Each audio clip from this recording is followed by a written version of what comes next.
Hey friends, welcome to the Kevin Dairaghi Show. Today we're going to talk to Albert Stacy. He goes by Albie. He says he only goes by Albert when he gets in trouble. But we'll be talking to Albie here shortly. Great conversation, right? Great conversation. But before that, I just want to say thanks to our vendors, Lois Mann's Farmers Insurance. She covers all my vacants and all my rentals and all the stuff that she does. Thank you so much, Lois. We have Adam Droege with CRS. So Adam is a property manager. He's an agent. He is freaking crushing the scene right now, and actually is a huge inspiration in the project property management world of what he's doing and just helping so many people. So thank you, Adam, for being just a great dude. We have Jason Hudson with Red Maples Construction. They do my rehabs. Jason is growing just tremendously and is able to go out there and help so many people do such a great job. So thank you, Jason, for getting my projects to look good. And then also to Greg Mann's Upright Construction. If you're going to do it upright. But he does all my roofs, my exteriors, my siders, my guttings, all that stuff. Sometimes he's even done before I even start. So I love the service and the work that Greg and his team does for us. So thank you, vendors, for being a part of us. But also, as we get into Albie's talk, so much here. Like he goes from a truck driver to like an agent, and then he basically just goes broke, actually below broke during the recession when that hits, gets in the right rooms, finds the right people, the right coaches, and now is freaking on top and now is helping many, many, many people and giving back in so many more ways. So, guys, let's get ready and jump into our conversation with Albie.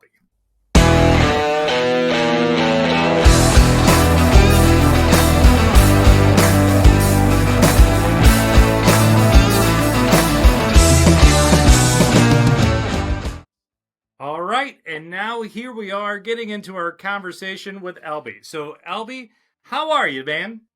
Man, I haven't been better in a very long time. So you caught me at a great day. I'm ready to have some fun. Awesome. Hey, so as we get kicked off here, obviously we know you as a stud in the real estate space, right? You're in the Honey Badger Nation. You are big in the agent transformation world of people. So you're kind of up on a pedestal to many, many people, especially in the EXP world. But before you became that Albie, that Albert, who were you before that? Like, why did you get into real estate? What were your thoughts at that time, and how'd you start? Yeah, so I grew up in a town called Parma, Ohio. Very middle class, working blue collar type of a community. In fact, before I was in real estate, I was blue collar. I was an over the road truck driver. Dropped out of Cleveland State and just kind of fell into trucking. Um, I started working the docks. I was loading and unloading them. The funny story behind that was is one of the drivers I befriended knew I wanted to get my license, and I had my temps. But most people go to trucking school to learn how to drive a semi. My buddy Tony goes, "Hey man, give me those temps and $100 next week." I said, "Why?" He said, "Don't ask why." He came back with a stamped, I was a truck driver just like that. And so I don't recommend anyone listening here to do that, but that's what I did. And next thing you know, I'm driving a semi across the country over the road, gone 6 days a week. That caught up with me, Oh, I and bet. got a letter from the state saying, "Yeah, we know how you got your license, and you're going to need to change careers, or you can keep your license and retest, but we're going to need the name of the people that you got that from." And I said, "Well, we're not going to do that. So it looks like maybe I'll look into real estate." So I was young. I was like 22, 23, really trying to figure it out. And between those times, I was landscaping for a friend of mine I went to high school with. And it's a cool story because we had some clients that were wealthy, and I was picking weeds out of one of the wealthy clients' flower beds. And really, I was contemplating going into real estate because my dad had his license. He was a part time. He worked the docks as well, actually, but part time. He had his license with Century 21. And I looked up picking weeds. I was literally picking weeds into a bucket. And I looked up, and the doctor's kids were in the picture window looking at me. And I kind of just was like, wow, it's time. I literally went home, was had all kinds of emotions going on, and I signed up for real estate classes. that was, I don't know that it would be it was a low point for sure. But it wasn't like I was, real messed up. I just didn't have any direction, zero purpose, didn't know what I wanted to do, had dropped out of school. That wasn't for me. Trucking clearly didn't work out. And that was good because the trucking thing is really, I have, being an ex truck driver, I have a lot of respect for these truckers. I mean, it literally makes our country go around. Without them, we wouldn't have things to buy at the store, and they're gone a lot, and they're away from their families a lot. And at the time, I had a girlfriend, but I wasn't married. I have no kids, so that wasn't my future. Clearly, God had a different plan, and that plan was real estate. And I dove in. Really not. My dad was good at what he does, but he was part time, and he was still working when I got my license. So I really kind of had to figure it out. My partner Jay Kinder always says, when you get your real estate license, they should give you a plaque that says "Figure it out." And I sure did. Bought pretty much everything I could to try to figure it out. My broker was amazing, but very old school.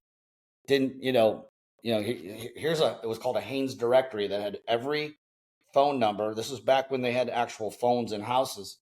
And he's like, pick a street every day and call everybody on it and see who wants to sell their house. I'm like, well, that seems easy enough until you start getting hung up on, hung up on, hung up on. So that's how I've cut my teeth.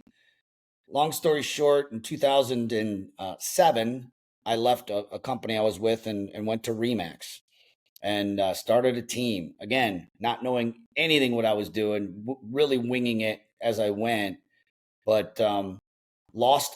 I didn't know what was about to happen, but the recession was about to hit, and I didn't know I was about to lose all my money, but I did, and got clobbered. So I met Jake Kinder and Michael Reese in 2009, end of that year. They ended up in my inbox somehow, and I somehow made enough room on a credit card because I literally was worse than broke. I was broke and in debt, about 40 grand. And before I bought their coaching, I just started taking all their free stuff that they were putting on videos and everything. And it started working, like the for sale by owner scripts. I just went out and used them because that's how I got my business, and it started working. Then he told me about this thing called an ISA. I didn't even know what that was. I went in Craigslist, ran an ad, got an ISA. That worked even better. So I'm like, these guys are onto something. Jay was selling 500 homes a year. Mike was selling 300 homes a year with KW at the time. And I said, I just need to make this happen. So I went further into debt by putting all that on a credit card. But that was that was a turning point because I went from really no direction to direction. I went from not 100% believing that I could do this to they gave me the belief because they only put people in rooms that really believe that lift other people up. It's not an ego fest. And so I really aligned with that group quickly, and it's been a fun ride. They helped me. I opened up a brokerage up in Cleveland. I was going to partner with them because they were actually doing a version of EXP prior to us knowing about EXP. It wasn't prior to EXP. It was called NAEA Partner, where we were partnering with agents all over the country. And we were about to partner. I was going to be their partner for the Northeast Ohio area. And then I saw EXP Realty, and I'm like, whoa, guys, I think we need to put the brakes on. Mind you, they were spending millions of dollars in trying to figure this model out to go national. And when they saw it, that's where everyone's heard the coined phrase, once you see it, you can't unsee it. And Jay could not unsee it. So Michael was climbing a mountain with Woods Davis, but Jesse Isler. Jesse Isler does this mountain climb. I think it's somewhere up in the Northeast, like maybe Vermont. And he gets down from this mountain, and Jay's like, we're stopping what we're doing and we're going to EXP. And Mike's like, cool. And that was it. Yeah. And, yeah, that was October of 2017. And man, it's been a fun ride. 8 years now, and we built Honey Badger Nation. Michael, Jay, and I founded it with the idea of just adding as much value, which is basically what we were doing as a coaching company. I was one of their coaches. I kind of skipped that part. I became one of their coaches, but we sold coaching. And we didn't want to sell coaching anymore because number one, when you have to sell coaching, sometimes you'll sell coaching to anybody who says that they'll buy it and they're not always a fit. And then they end up canceling. And, that's not good for anybody. And so this was perfect. The platform was great for us to do what we truly wanted to do, was just to help people and not have to worry about the attrition of people canceling because they have a bad month and the first thing they cancel is coaching. So, that's really kind of like the story that brought us to now. And we've been, building this, having the time of our lives, truly blessed. And here we are talking to Kevin. Because Jay is what? He's south, right? He's in Frisco, Texas with Mike. Yep. They're okay. And then you're up in Ohio and I'm in Cleveland. Yeah. Man. All right. So you could be anywhere and kind of plug in. I could be anywhere, where I'd rather be is Lake Tahoe, which is where I'm going next week. And it's on the docket, right? Yeah. Actually, I haven't been to Tahoe, but oh well, we'll put that on the list. I highly recommend you going. I'm going there to look at homes, actually. So are you also an investor or are you also purely an agent? I haven't sold real estate in 10 years. I've been really focused on coaching and building over the last, 8 years I've been with EXP. So, and you're coaching internally, like I coach your just people. I only coach my agents. You can't, I'm not for sale. I don't take credit cards. I couldn't take one if you even asked me. So, you partner with me, I help you win. And that's what we've been doing this whole time. But I invest we have apartment buildings and stuff like that, more on the passive end of things. My focus is on my agents. I have promises to keep, commitments I've made. I don't look it, but I'm still young and I still got some kick in me. So, well, I was going to say, I love your coloring. Like, I like what you got going there. Well, this looked different 8 years ago. I start looking at the earlier pictures of when we moved our brokerages over, and I had no gray. And this is not gray from worry. I can tell you that it's happy gray. This is all happy grays. I like it. Happy gray, yeah. So you're probably like me. Like I was like, oh, there's like one or two, and then they ding ding ding ding, and then they double and triple, and hey, it's wisdom streak, right? My better half says she loves it, and she's like, "Don't you dare color it." I go, "Fine, I'm good with it. I don't, it's distinction. It's called that." When I still get carded sometimes, and I'm like, "Are you serious? You see my kids with me?" Like it's okay. Like I get the other card, that card. Do you know there's actually no age restriction to AARP? No, I didn't. So I've been a card-carrying member of AARP. I'm under obviously 55, but they can't discriminate because of age. So you can get all the discounts and all the stuff because of it. Well, there's my first nugget. Hey, fun fact for the day. So, all right. Earlier this year, we did an episode called Eads Bridge. So if you're ever to St. Louis, right, we have the Mississippi River connects the east and west. We're the gateway to the west, etc. Eads Bridge was the first major bridge really to connect east and west. 3 points came out of it, right? This is the book that's coming out, but it's Dream, Forge, Finish. So Dream is having that vision. Where are you going? What is the thought? Manifest destiny, connect east and west. Forge, and Forge here, the building materials at the time were stone, it was wood, and it was iron. It's over a mile long, big currents, all this stuff, right? Steamships need to go under, so it had to be higher, all these things, right? Yeah. But the building materials just were not sufficient to get there. So long story short, what happened is iron needed to become steel.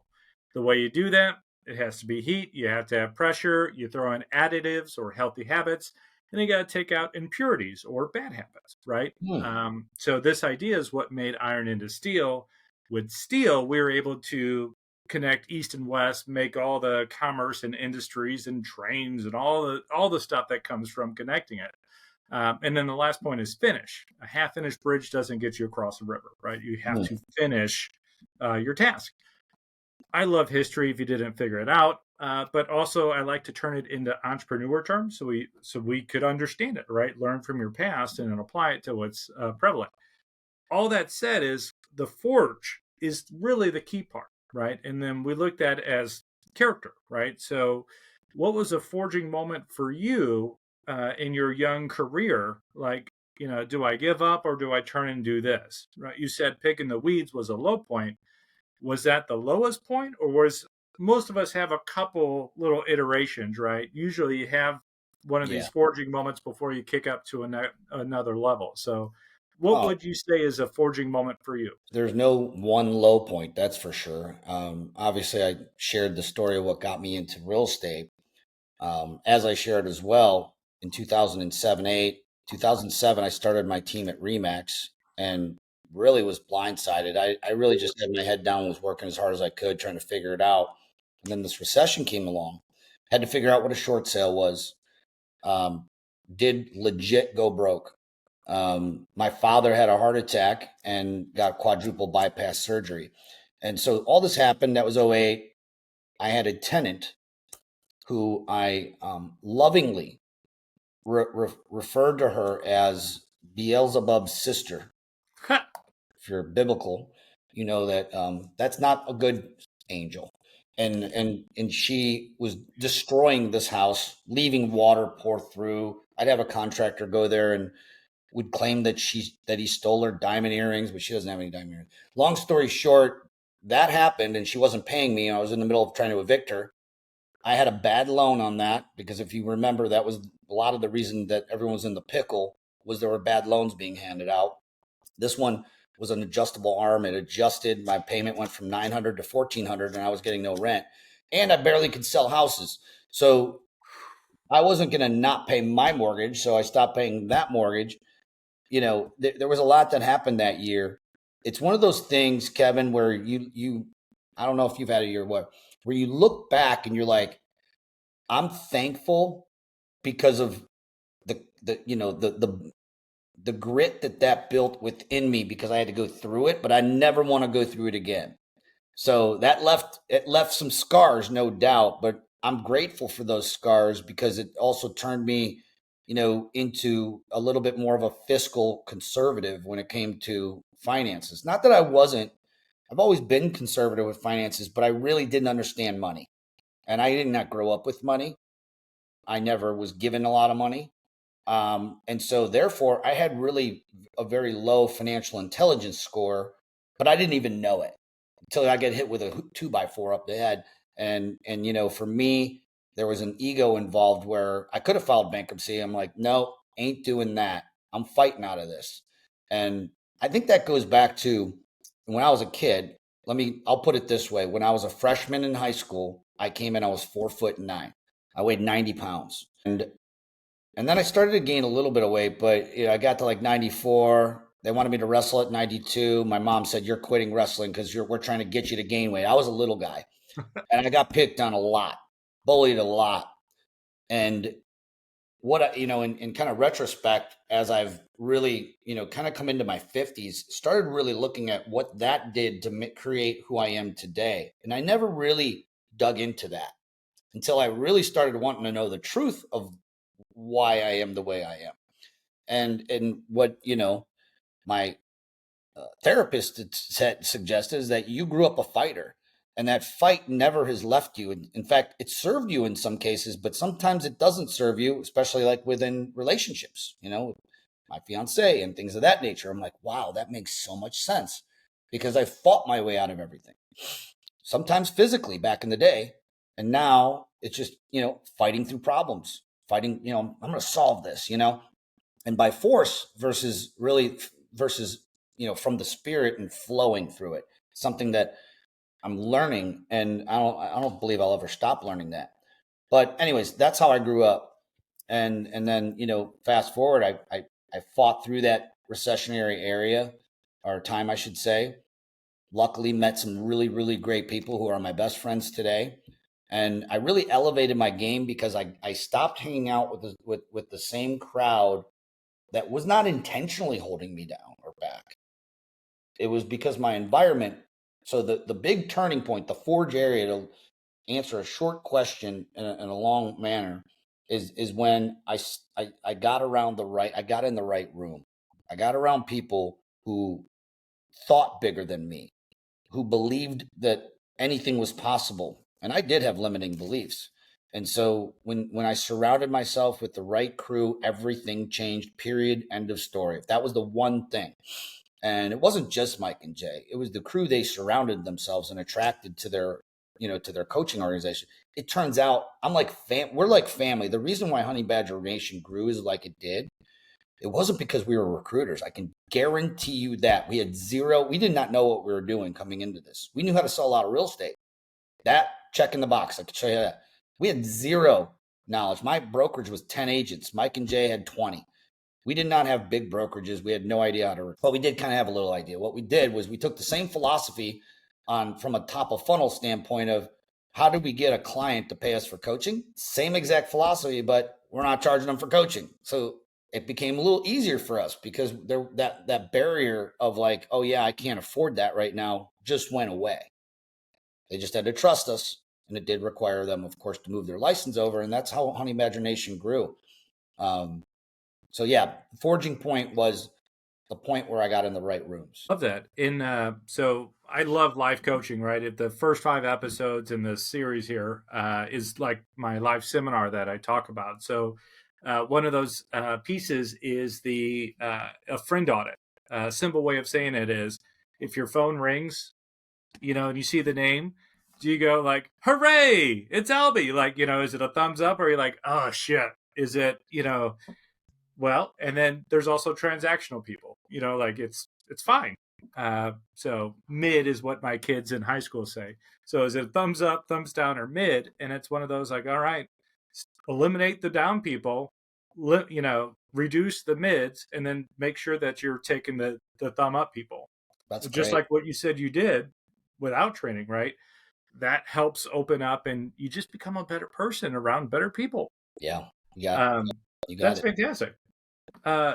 So why are you named Honey Badger Nation? So you just said you were a fighter. Honey Badgers, from what I learned from Wildcrats, don't take shit from anybody. So how did you get to Honey Badger? It's funny. Honey Badgers get a bad rap because, but the truth of the matter is they're one of the nonprofits you started is cuddly. They're cute, cuddly, and, they got a hard outside, but they're soft in the middle, the way that came about, it actually did. What's that? Who has a pet honey badger? I mean, I want one. I don't know if it's legal in the States. Obviously, if you're asking the question. I'll be straight up with you. I just saw a video. Someone has a pet honey badger. It was a rescue. And he's sitting there petting it like a dog. And I'm like, yes, please. But what happened was when I was in Jay and Mike's mastermind, they gave an award out. And they had different levels, just like every coaching company. The mastermind was the highest level. And they would always give an award out to the mastermind member. There's a bunch of awards. Like the King Kong Award was whoever sold the most volume. Then there was a bunch of other stuff. Well, the Honey Badger Award was the one everyone wanted, but they didn't want to have to go through what you had to go through to get it because it's basically, honey badgers in the videos are known for getting bit by a cobra. They wake up, eat the cobra. That, right? Like you got knocked around, which I did clearly, but you kept going and you persevered. So in 2016, I got the Honey Badger Award, and that is me right there with before I could grow. This is I had to shave, and so I got the award, and it was cool, but it didn't mean. I mean, it meant a lot at the time, but it was just a thing, right? It wasn't a joke, but it was just kind of like a fun thing to get, and everybody wanted it, but they didn't want to have to go through what it took to get it, and no one knew who was going to get it because it was Michael Jay and his team. They voted who gets it. So when we brought our brokerages over, I flew down to Dallas. We locked ourselves in a conference room for about 3 days. Mike Reese, Jay, John Kitchens, and myself, and we started mapping out what we were going to do because they had just brought their brokerage over, and we're like, now what? And so through that, we were like, well, we need a Facebook group. Where are we going to put all these people? Like, how are we going to get the message out on where they can find the free coaching? Where are we going to put things so they can get there? We could have used Kajabi, but then, it's just easier to use a Facebook group. So we started growing and we're like, what are we going to call it? We're not going to call it Kinder Reese and Stasek because that's silly. So not silly, but it's long. So I just was like, man, we can change it, but why don't we just call it honey badgers for right now? And I don't know how the nation came in, but it's pretty cool. What ended up happening was something really, really cool. People, when you're growing a community, I'm not saying that um, the name should be nailed. It really does help, but we didn't think we nailed it. We just called it that as like a placeholder. But people really they resonated with it because when we started describing what the mindset of a honey badger was, they're relentless. They never give up. They don't make excuses. They're tough. They're thick skinned. You ain't gonna, these are attributes that maybe not everybody kind of wants in real estate, but if you have them, you have a pretty good shot of being successful. They're smart.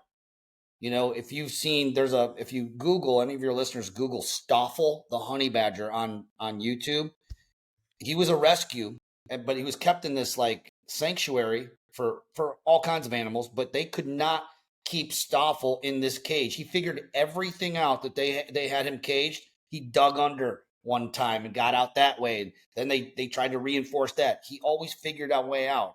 One time he got a stick, leaned it up against some, like uses as a tool to climb up. Like they're super smart. So long story short, it really caught on.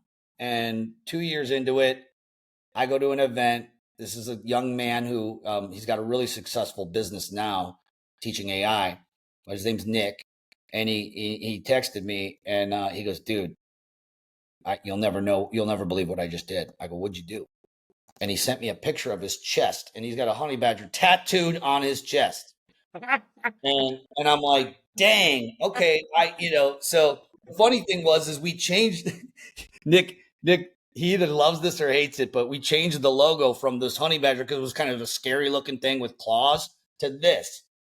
So now there's like half a dozen people that have these tattoos. Like it's really turned into kind of a movement, and people because it's not just a community, but they connect with the spirit. It's a spirit animal, and if you have some honey badger spirit in you, you'll get along with us real well. That's awesome. No, I got nothing here. Huh. You got room there. I see you got some space. Plenty of room. That's Yeah. awesome. That's I got awesome. one more story about this, and I have to Yeah, yeah. say it. This is funny. I'm in Florida it was EXPCon, and one of our Canadian friends, he's an agent. His father sold his company for boatloads of money and bought this giant yacht. Invited us out, so we all went out, and there was a bunch of young Canadian agents, youngsters, and they have tattoos like down the sleeve and everything. And tattoos are nothing to these guys. And Jay had golfed the day before at one of the Trump courses down there. Trump Doral is what it was. And he bought me this red Trump hat. And I was like, damn, that's awesome. So I was wearing it. Okay. And these kids come up to me. I say kids, they were like 25, 26, 27. And they're like, "Al, we will get a honey badger tattoo if you give me that hat." I go, "There you go." I went to the golf course the next day and got another one. And so now they got them. They got them. So yeah, it's become a really fun thing. It's changed my life, to be honest. The name of my boat is the Honey Badger as well, and it's for sale right now. So that's a whole nother story we can kind of get into if we have time. Yeah, While you're selling your boat? I am selling the boat. I'm selling the boat. This is my 5th season with the boat. She has been amazing. But I'm making some big moves and changes in my life just to make me a better human being. If you know anything about boaters, they're probably the most giving, like helping, shirt off your back type of people.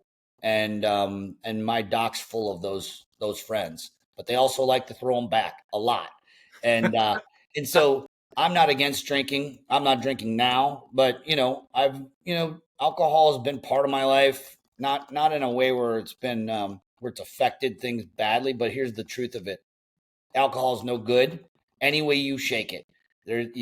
People can make excuses. Well, I get more social. You probably do, but it's from a health standpoint, it's just not good. And I just I'm at a point right now where I want a clear head, and I want to be able to think even better. I want to feel even better. So I just decided to stop drinking when I when I decided to stop drinking, I said, you know what? I had a good run with this boat. It's a beautiful boat. There's nothing wrong with it. It's gorgeous, and it's time for someone else to have fun and build. We've built so many memories on this boat. I think it's one of those things like the timing felt right. And as I mentioned earlier, I really, really love Lake Tahoe. I lived there for a month earlier this year, snowboarded, worked from there, had all my family up in chunks. I lived there for about a month. And I'm like, you know what? I barely get up to the boat because I travel a lot. Just sits at the dock. My neighbors are like, "You never here." I'm like, "You're right. I think I'm going to sell it." And sometimes I make snap decisions this way. This is a good one. I feel good about it. But if anybody wants a killer boat, great price, you can eat eggs off the engines of this thing. So just DM me. So just DM me. But I think you bring up a great point. So relationships, right? It's all about relationships. Dave O's conversation, David Onanian, who is my sponsor actually at EXP, and my good buddy, his world, I didn't know it. We were friends, but he battled addiction, right? He was drinking, he was consuming, he was doing all this stuff, not in the happy social way, but we'd be together. I'd have some drinks, he would have, or not even have a drink, but then he would go consume after that, after I left. And we had an honest conversation, which sounds like you are having, etc. But he was like, Kevin, I want to be this, this, and this. It's like, well, all right, what's in your way? He's like, alcohol. Like, being sober is what is in the way. And once he had that mind, like, I want all this stuff more than I want to drink. Mm-hmm. Now he's what, 3-time, 4-time icon winner. He's got a he's a book written, like, he's freaking crushing all these goals. And he's a leader in all this stuff because he was able to fight those demons, right? He was able to forge into the steel over what iron was able to do. He was able to become that bigger character. So yeah, I love these stories. Like, this is the honest stuff, Yeah, I mean, fortunately, I grew up with two. I don't want to say fortunately. Fortunately, it has not been really difficult for me to stop drinking. And I'm doing a 100-day cleanse. In fact, I'm thinking of turning, like, everyone's heard the 75 hard. I'm not cutting on 75 hard. So let me preface this. I'm proud of anybody that finishes it. I saw it. I looked at the rules and stuff. I said, I'm not doing that. And it wasn't because I didn't want to stop drinking. I was just like, it's 75 days, whatever. So I came up with a new one. I haven't even announced it. This is the first time I've told friends. I came up with Easy 100 0. Easy 100. First of all, no one wants to do hard shit. Okay? Like, hard's hard. And here's the truth of it. It's not hard to take care of yourself and be healthy. You don't have to work out 2 times a day, one outside. You don't have to weigh yourself every single day. You don't have to, like, some of those things I just feel are unnecessary if the goal really is to create new habits and be happy. So one of the worst things you can do if you want to lose weight is go on a really hard diet, because most of the time you'll fail.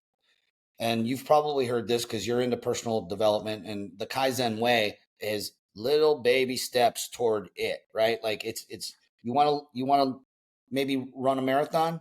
You don't start out running 10 miles, 15 miles. You start out walking around the block. Then the next day you walk twice around the block, and you build from there. And that's how you build a muscle the proper way. If you try to go from 0 to 140 miles an hour, you may crash. And so the Easy 100, I'm documenting it. I may or may not even do anything with it. I'm not doing it to try to make any money. I'm just trying to. So I'm day 31 right now in my own little experiment. I call it the experiment. And I'm doing stuff like a little differently. Like, I'm taking my blood pressure every morning, making sure that that's checking in, making sure I get 10,000 steps in. It doesn't matter if it's indoors or outdoors. 10,000 steps. Get in there and push some weights around, do some weight training, and exercise. It's really just common sense stuff. The other thing that's a little interesting too is that the hard part for me was not quitting alcohol. I like THC gummies. One of my favorite things to do at night is to pop a weed gummy, and I still like doing it. I just haven't done it in 31 days. Like, for me, and I could be wrong, all you 75 hard experts out there, but I don't know if there's a rule out there for not hitting a gummy or smoking some good ganja. And I like doing both. So the truth is that clouds your brain too. You can keep telling yourself that it's not, but the truth is you get some brain fog going. I know this because I have none. 31 days not having, Because I have there's no fog.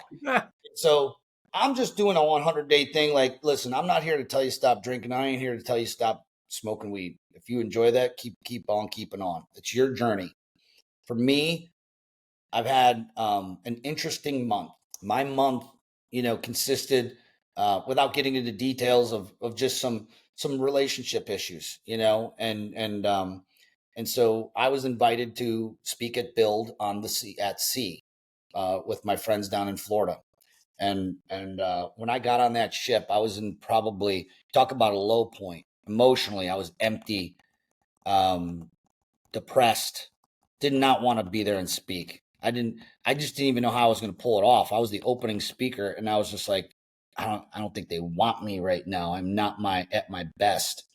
And some really, really special people, and I'm gonna call out Tony Figueroa, that's Veronica's husband, who'd been a friend of mine. We brought them into EXP from an event we were doing in Key West years back, and that was a fun time. I think I left that event with a neck tattoo, if I'm not mistaken. That tells you something. So Tony was there. He really took me in. We had some amazing man to man talks, and then I went to my first ever in my life. I'm going to be 52 in October. Prayer group before the thing happened, and before that, I was like, "What are these guys doing with this prayer group? I ain't doing no prayer group." And I was very, very blown away that these people are just like me. They're no different. And so I'm a recovering Catholic. Nothing against the Catholics, okay, out there, but that really, that experience. I was an altar boy. The whole thing went to Catholic school. It did not teach me spirituality. It taught me how to read. It taught me theology. Is kind of the way I look at it, and I loved it.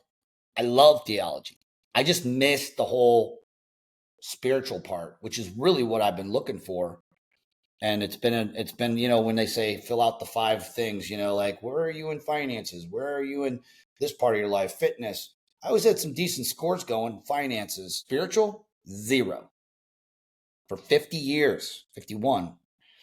And so that ship changed my life, and a lot of things changed my life, but that what that did, and I encourage anybody listening that's struggling, and if you're finding yourself putting a 1 or a 0 in that spiritual, when you're filling that whole thing out, you know, give it a shot. And I'm not telling you to go, to a particular church, whatever. Find your spirit. There's an amazing book. I'm guessing you've wrote. It's called The Untethered Soul. Actually, I haven't. You have not. Mm-mm. I will say this, Kevin. This book is the best book I've ever read in my life. Michael Singer.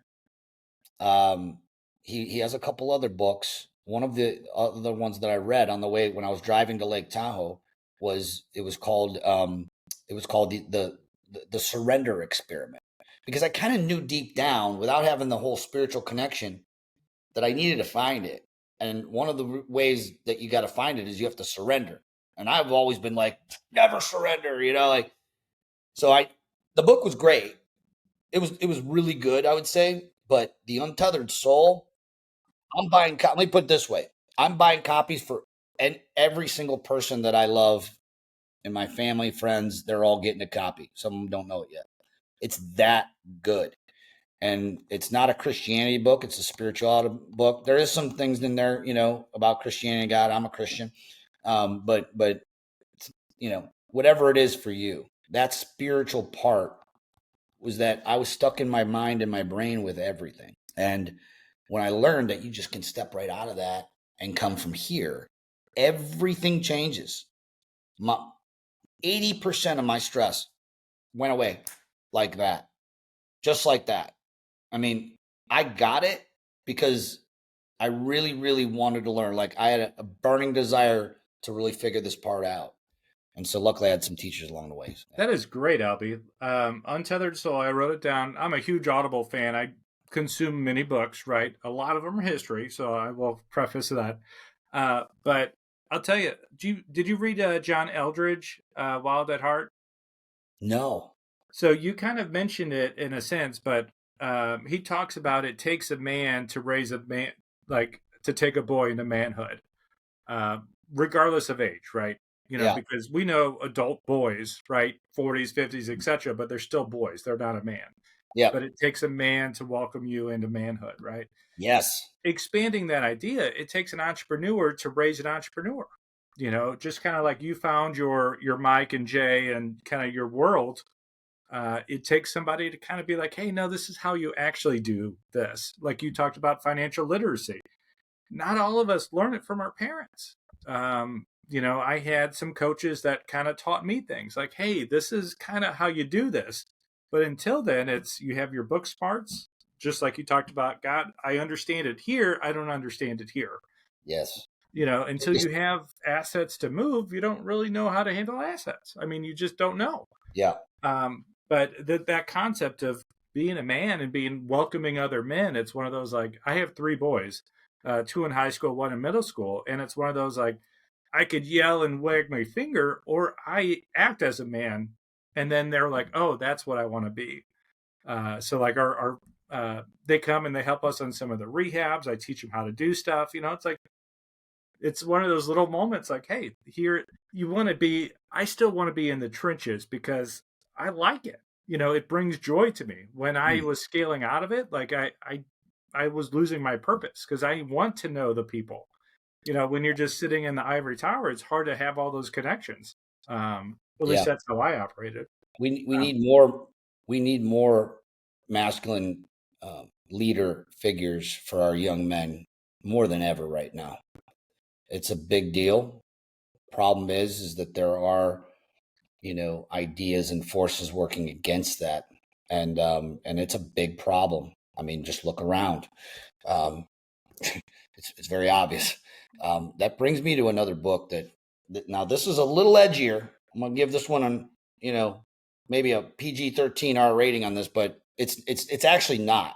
But this is an unfiltered type of book. It's called The Way of the Superior Man. I actually read that first by my friend that recommended it to me. And I won't go deep into that. That's one for, if your listeners want to dig into, that's fine. It's great. The Untethered Soul is, I think, for anybody and everybody. It's a great book. I think that for a man that maybe is struggling with their relationship with their wife, girlfriend, fiance, whatever, and they just can't figure it out. Okay, like that's a great book. Okay, like the Way of the Superior Man. It's a pretty easy read. It'll make you chuckle a little bit, but it is a spiritual look at it, and a lot of this stuff crisscrosses over. But I would say that not even close.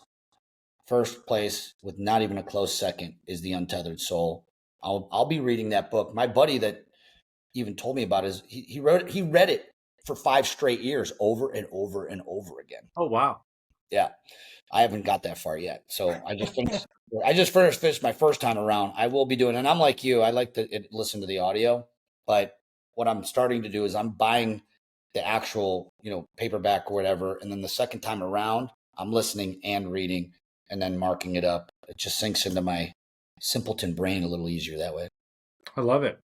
There's a handful of books. Some I read yearly, like once a year. It's good to fresh up, and some are actually even almost like quarterly. Like I just like referring back to that different ways of thinking. Malcolm Gladwell is one of those for me. David and Goliath. I just love it. So that's awesome. I love it. So I am trying to be mindful here of time. As you've gone through some of these things, actually, just a quick blurb there. I think it's Kevin Dairaghi /tools. We actually have a snapshot. So it's like the Polaroid picture. What you just talked about, we have 3 main relationships: relationship with self, relationship with others, relationship with things. So if you want to take a little analysis of where you are on things, that's actually, we have a free tool. You go and see where you're at just to kind of kind of have a concept of where you are. And then just so you know, Albie, I had a couple episodes, Tale of Two Coaches and Burn the Boats, that I actually talk about my crazy story, right? So just actually very similar to you, all these things were doing well, all these things, but my spiritual was zero. And you don't Mm, think much of it, right? yeah. It was a 0 to 1. But if any parts of your wheel, right, bust, like go down, the whole wheel breaks. Like Yeah. you could you could sprint so long in any area, but if you go prolonged without attending to anything, Oh it yeah. breaks, right? So so true. If you ignore your health, if you ignore your any of these things, it's going to cause to a breakdown. I'm also a ex-Catholic. I negated the spiritual concepts. Uh, and I was in actually North Carolina. It's called Tale of Two Coaches, but one coach taught me life and business and all this other stuff. The other one taught me construction, but also slowly kind of brainwashed me, and I got baptized into a cult. Mm, Fantastic, right? Totally the stuff that you feel awesome running around and telling people. But the more you actually get it out, you can't hurt me with it. You know what I mean? But it was just one of those, it was a breaking point for me. But it also took me from conceited Kevin to very much go giver. How can I help you? You know, and the more you talk about it, it actually attracts more people. And like, yeah, actually, that happened to this. It's actually a pretty common thing, um, that people are easily swayed sometimes into crazy things. You don't know how it happens, and then you look back, you're like, what was that? Um, yeah. so it one thing I've noticed is there really is an underground, I don't say underground, but there really is a movement of people awakening to this stuff, just like your moment there. Yeah. Um, it's not like we're waving flags or making a big thing, but it's one of those like, hey man, this stuff's real. Yeah. Yeah. I mean, in fact, I just signed up as a member for the first time in, I don't know, I guess since I was a child member of a church, just last Sunday, and just found one right here, literally 10 minutes from my house. Perfect. And the pastor is just like, in fact, he looks like you a lot too. Just like a real guy, not up there trying to scare you. In fact, like their philosophy is don't be out there trying to pray in public, attracting attention to yourself. That's not where it's at. And so I forgot where you were going with that, but that's kind of what it reminded me of. Was that conversation that he had at the last thing? Is just it's if you can't if you can't put whatever that message is into, it's all about messaging. Same thing with marketing, right? If you have a targeted, if you have an IC, we call it ICP, your ideal client profile. If you're a real estate agent, who's your ideal client profile? Churches have the same thing. And when you find it, as long as obviously it's healthy. I mean, you had a bad experience with the cult thing. By the way, it's weird. I didn't ever like, you're not the first person that I've heard that. Some people at there's a gentleman from EXP, couple actually, that got their parents sucked them into this. And you talk about trauma. My God, the stories you told me are crazy. But I think where a lot of people are struggling, another realization was just like what happens is when that trauma happens, and if we're like tough honey badgers, right? We're trying to just get through it up here. And you're not going to get through it up here because it's just going to keep swimming around and resurfacing and swimming around and resurfacing. It's the cause of stress, depression, all of these things. It's here. It's all up here, and it's not real. We are not our mind, and we are not our body.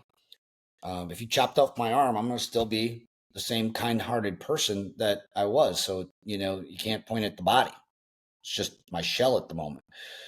But when you can connect with that spirit and really have the ability to consciously stepping out of that mind and as an observer from the spirit saying, you know what? Those thoughts are swimming around my brain right now. Those aren't real. Like that doesn't, it's not, I'm making this up and my mind's making it up. And when you're able to do that, that is the true awareness that I think a lot of people want to get to. Some people it's because it's easier said for me and you to chat about it than it actually is to do. It is hard, There's hard especially work. when hard shit comes up and situations and you're in a pickle, you get triggered, all these things. But if you can start to retrain your brain slowly to recognize those things, then, hey, I'm going to step back and ask yourself the question, am I in my body, my mind, or my spirit right now? Just get into the habit of asking yourself those things. Where am I? And then be like, wait a minute, I'm all up in my head right now. I was just triggered. That person didn't say something that I was jiving with. It could be political, it could be whatever. Maybe they even, you feel like they disrespected you or whatever it is. When you're able to do that and then step back in, you're now just observing what's going on over here. You're like, yeah, I ain't letting them, I ain't giving them that, not today, Satan. Not today. I'll tell you, he's crafty. Looks for kinks. So we are wrapping up here on time. So I got kind of two things I want to end up on. So Albie, if there is some advice you could give somebody, I know you do a lot of coaching, you help a lot of people in your worlds, right? But if you were talking to a younger version of yourself, maybe it's a trucker Albie, right? Maybe it's kind of going through 2007. Like, what advice would you give somebody who's going through a similar instant, or maybe your younger self? What do you think you could help those people out with?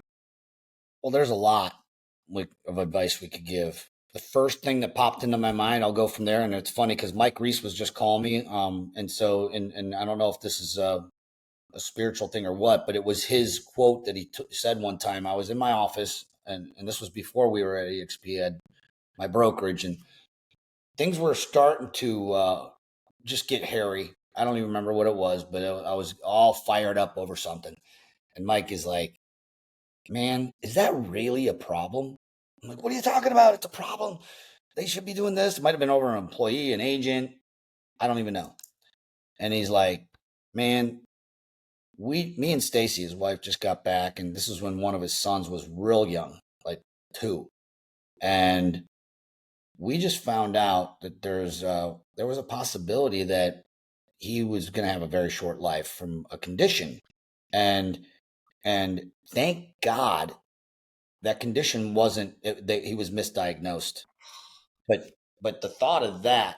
And so he's like, bro, this is his exact words, bro, you ain't got real problems.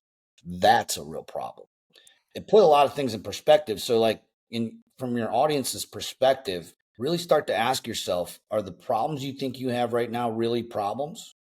We do know, Glenn Sanford always says, how many, we have the privilege of actually, spending some time over the years with Glenn, and like, well, this is a problem. And he would look at you and say, well, how many different ways are there to solve a problem? Like, infinite. There's infinite ways. And really, so that would be one advice, is really start to step back and is that really a problem? Is it really worth your blood pressure going up? What story are you telling yourself in your mind? The second advice is going back to what we talked about earlier, is that, get in the right room. If you're around people, and you just have to look in the mirror and be honest with yourself. If you're around the negative Nancy's, if you're around people who you see them, maybe they're not cutting you down, but they're cutting other people down, believe it, when you're not around, they're probably saying the same shit about you. And it's important to know that you're going to get dragged down to that. Like, that's not the environment that you're going to be able to grow, no matter how hard you try, no matter how smart you are or how bad you want it. If your environment ain't there, if you're in an environment with those types of people, get out. That's a choice you have. You got trauma? Cool. I get it. So do we all. You do still have a choice. You're not trapped by that, pick up the good book, or, just hit a church, just randomly. See how you feel when you walk out. If you don't like it, don't go back. Like, just really try to get in touch with that other piece and get out of your head. Best advice, I think. All right. So I've been enjoying this last one. So when you're going through something, right? It could be the big moments, it could be a little day-to-day thing. Is there, and everybody's had a different version, so that's what this is so fun for me. Is there a quote? Is there a scripture? Is there a movie? Is there a poem? Is there something you go to that is your go-to you tell yourself in your head, whether it's an affirmation, whether it's something like you've read, or is it something like you hear? Is there something that you go to, and that's kind of where you're like, all right, I could go do this now? I'm probably going to disappoint you because I don't, I have the Bible app that I just kind of listen to. Here's what I would say. I love, I made, I love seeing the sunrise. I don't get up at 4 a.m. I get up at 5:15, and I have about 45 minutes ish before I know it's coming up. If you're finding yourself sleeping in because as real estate agents, we don't got to punch a clock, and if you don't have an appointment until 10, you're going to sleep till 8. Start just try it out for a little bit. Try it out for a week. Get up, get your ass out of bed, start your day early. You will not regret it. The best years of my life where I felt like things were clicking is when I don't do CrossFit anymore, but when I was at one point when I was a young man, I was at that gym at 5:30. And man, it feels good to get that out of the way, for all of the reasons. And so I know that it sounds cliche. You hear it a lot. And I did live the life of getting up early years ago. And I was like, man, I don't need to be getting up no early. I've been doing that for a long time. I don't, I get up at 7:30. Look, if you want to do that, nothing wrong with it. But when you can get a really good night's sleep, get to bed early, nothing great's happening after 10 anyway. You're going to watch bullshit shows that are going to fill your brain with whatever. When you get a solid night's sleep without waking up with a wine hangover the next morning and you're up at 5:15, 5:30 and you're at the gym and you just knock it out, holy crap, rest of your day is just been 10x'd by that simple thing, and people are always looking for the magic pill. Start with that one. It's free. So I don't have like an affirmation. I just, I read, I stick my nose in the book, the good book, and then, wherever that takes me from there. Usually it's, right now it's Untethered Soul. I'll be doing that, and really just kind of the books that I like to read are ones that are going to improve my mind, make me think better, make me think through it, make me better father, better partner. I'm not married now, but better husband, whatever. Those are the ones that I want. Because if I can nail that, the rest becomes infinitely easier. I love it. Albie, it's been great talking with you. Thank you for all your stories and kind of your love and enjoyment. This is good. I like it, man. So, hey, just want to say thank you so much for being a part of this. And thank you, everybody, for jumping on and listening as well. God bless you. That was fantastic. I hope you guys got that. That was fantastic. Let's unpack some of what Albie talks about there. So, one, starting out as a truck driver. And then going into the agent space, these are great stories, right? You think it sounds like a movie or something, but when you find out these are real stories, it really makes it entertaining. I love when he talked about the lack of purpose, right? We all have that phase that we're just kind of in and out. Maybe we're checking a box, but there's usually some moment where you look and you're like, he was talking about he's pulling weeds at a rich person's house, and the kids are looking at him. He's like, "Nope, I'm done."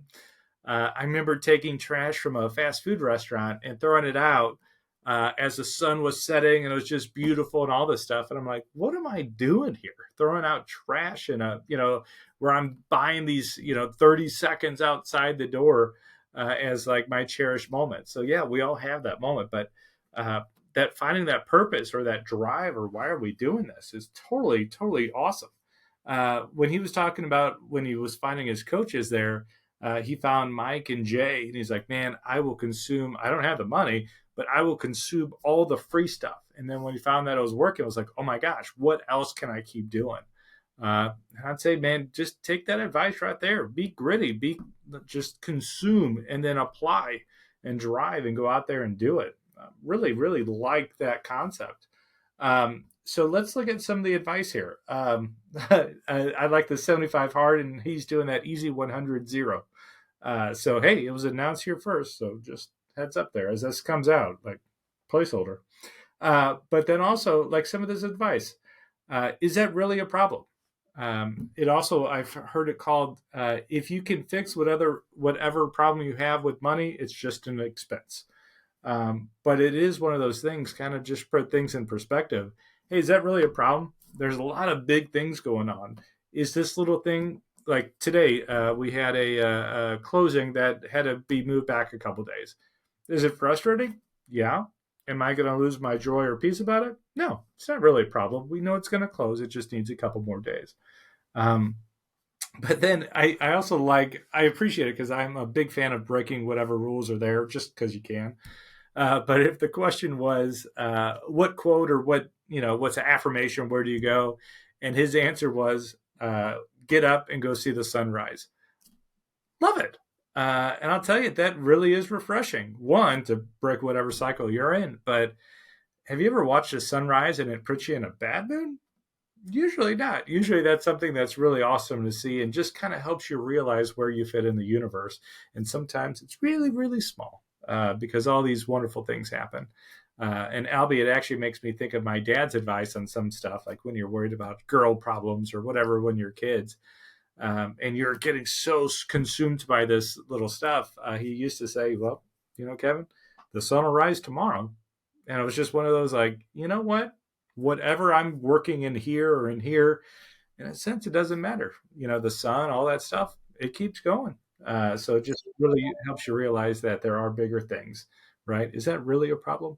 So, Albie, great conversation. I really appreciated the time talking with you and the advice you have to share. So, guys, thank you everybody for jumping in, and we'll see you guys next time.